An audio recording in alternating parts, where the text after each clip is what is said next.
Understanding passive voice with modal verbs can really enhance your writing and speaking skills. Let's dive into the rules and structures for transforming active sentences into passive ones using modal verbs. First, let's clarify what passive voice is.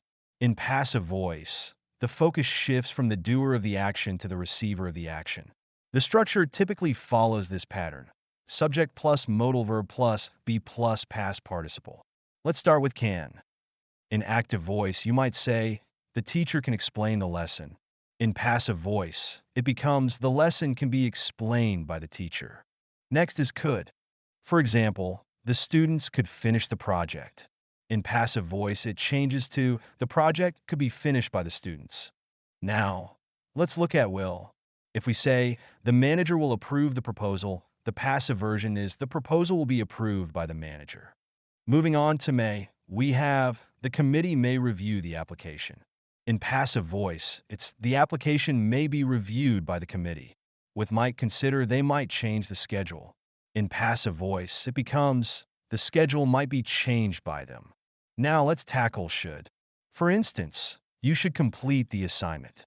In passive voice, it's the assignment should be completed by you. Next is would. If we say the team would win the game, the passive version is the game would be won by the team. Now, let's explore must. For example, she must finish her report.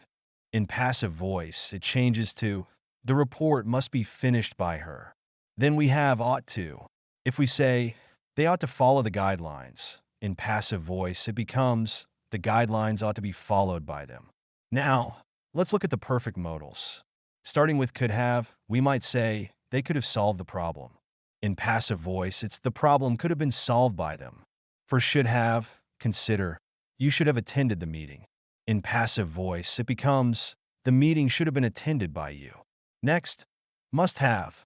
If we say he must have completed the task, in passive voice, it changes to the task must have been completed by him. Finally, we have might have. For example, she might have forgotten the deadline. In passive voice, it's the deadline might have been forgotten by her. So, to summarize, when converting active sentences with modal verbs into passive voice, remember the structure: subject plus modal verb plus be plus past participle. This approach not only clarifies who is performing the action, but also emphasizes the action itself. Mastering this can significantly improve your communication skills, making your writing and speaking more versatile and effective.